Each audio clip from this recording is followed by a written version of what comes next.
जय श्री हरि। एकादशी व्रत की महिमा जितनी गूढ़ है, उसका पारण उतना ही महत्वपूर्ण है। जो लोग व्रत रखते हैं लेकिन पारण में लापरवाही करते हैं, उनके व्रत का फल अधूरा रह जाता है। आज हम जानेंगे केवल पारण की विधि ही नहीं, बल्कि वो गूढ़ और दुर्लभ शास्त्रीय संकेत जो हर भक्त को जानना चाहिए। कई लोग व्रत तो रखते हैं लेकिन पारण का सही समय और विधि नहीं जानते और इसी कारण उनका व्रत खंडित हो जाता है। इसलिए यह वीडियो अंत तक ज़रूर देखिए, क्योंकि इसमें वो सब बताया गया है जो शास्त्रों ने पारण के लिए स्पष्ट रूप से कहा है।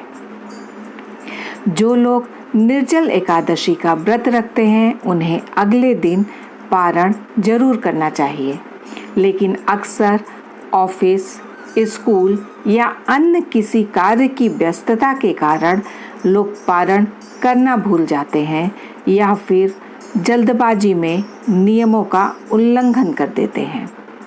शास्त्रों में कहा गया है कि व्रत का संपूर्ण फल तभी मिलता है जब उसका पारण सही समय और सही विधि से किया जाए। इसीलिए पारण केवल एक औपचारिकता नहीं, बल्कि एक अनिवार्य आध्यात्मिक प्रक्रिया है। इस बार निर्जला एकादशी 2 दिन पड़ रही है, 6 जून और 7 जून को। दोनों ही तिथियां शुद्ध एकादशी है, क्योंकि दोनों दिन दशमी का स्पर्श नहीं हो रहा है। लेकिन अग्नि पुराण जैसे प्राचीन ग्रंथों में उल्लेख है कि द्वादशी युक्त एकादशी व्रत अधिक पुण्यदायक होता है। इसीलिए 7 जून को व्रत और 8 जून को पारण करने की अधिक महिमा बताई गई है। अब बात करते हैं पारण के समय की। अगर आपने 6 जून को व्रत रखा है तो आपको 7 जून को दोपहर के 1:44 से दोपहर के 4:31 के बीच पारण करना चाहिए, क्योंकि सुबह सुबह उस दिन हरिवासर काल रहेगा। हरिवासर का अर्थ है द्वादशी का पहला 1/4 भाग। इस समय पारण करना वर्जित है, अन्यथा व्रत खंडित माना जाता है। जो लोग 7 जून को व्रत रखेंगे, उन्हें 8 जून को व्रत का पारण करना होगा और अलग अलग राज्यों में समय भी अलग अलग होगा। लेकिन पारण से पहले एक जरूरी बात, भगवान विष्णु की पूजा अवश्य करें और एक घड़े में जल भरकर उसका दान करें। शास्त्रों में बताया गया है कि यह जल घट का दान आप एकादशी और द्वादशी दोनों दिन कर सकते हैं। यह दान पुण्य और तपस्या के समान फल देता है। अब बात करते हैं पारण की शास्त्रीय विधियों की। शास्त्रों में 4 प्रमुख पारण विधियां बताई गई हैं। पहली विधि, भगवान विष्णु की पूजा करें, उन्हें भोग लगाएं और उसी प्रसाद को ग्रहण करके व्रत का पारण करें। दूसरी विधि, भगवान के अभिषेक के बाद जो चरणामृत मिलता है, उसी को ग्रहण कर पारण करें। तीसरी विधि, भगवान को अर्पित तुलसी पत्र को प्रसाद रूप में लेकर व्रत का पारण करें। चौथी विधि, यदि समय का अभाव है तो दाएं हाथ में थोड़ा जल लेकर नारायण मंत्र 4 बार बोलें और संकल्प करें कि इस जल के माध्यम से मैं व्रत का पारण कर रही हूँ या कर रहा हूँ, और जल पी लीजिए। आपका पारण पूर्ण हो जाएगा। इसके अलावा पौराणिक चना पारण विधि भी है, जिसे बहुत प्रभावशाली माना गया है।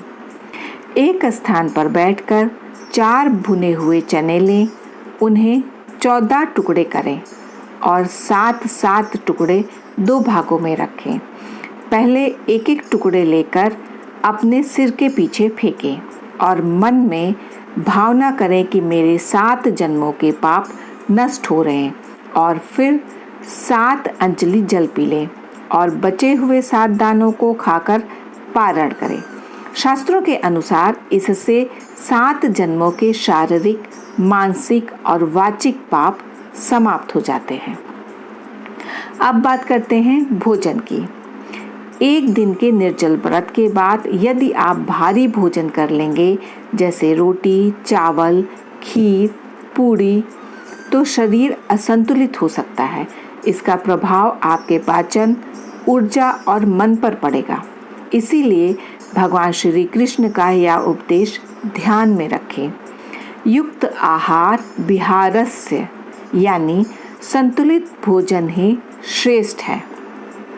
पारण के समय आप हल्का गुनगुना पानी लें, उसमें नींबू और थोड़ा शक्कर मिलाकर शिकंजी बनाएं। पारण विधि से व्रत खोलने के बाद यही गुनगुना शिकंजी लें।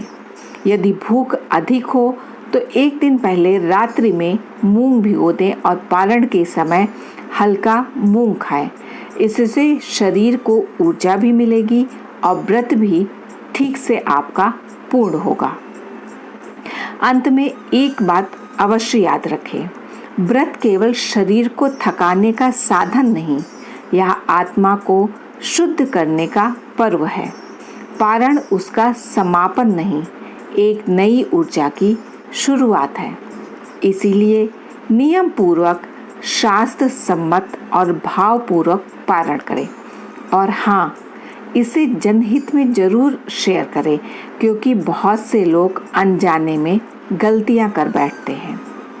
एकादशी केवल भूखे रहने का नाम नहीं, यह अपने भीतर भगवान को जागृत करने का माध्यम है। इसीलिए व्रत की पूर्णता पूजन, पारण और दान, इन तीनों चरणों से होती है। आप इस व्रत को तन और मन दोनों से करें। भगवान निश्चित ही आप सभी पर कृपा बरसाएंगे। यदि यह जानकारी उपयोगी लगी हो तो वीडियो को लाइक करें, कमेंट में बताएं कि आप कौन सी पारण विधि अपनाते हैं और आप किस दिन इस वर्ष निर्जला एकादशी का व्रत कर रहे हैं, अर्थात 6 जून या 7 जून को।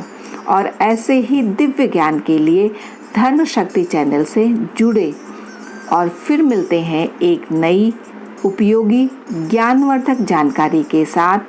तब तक के लिए जय श्री हरि। राधे राधे दोस्तों।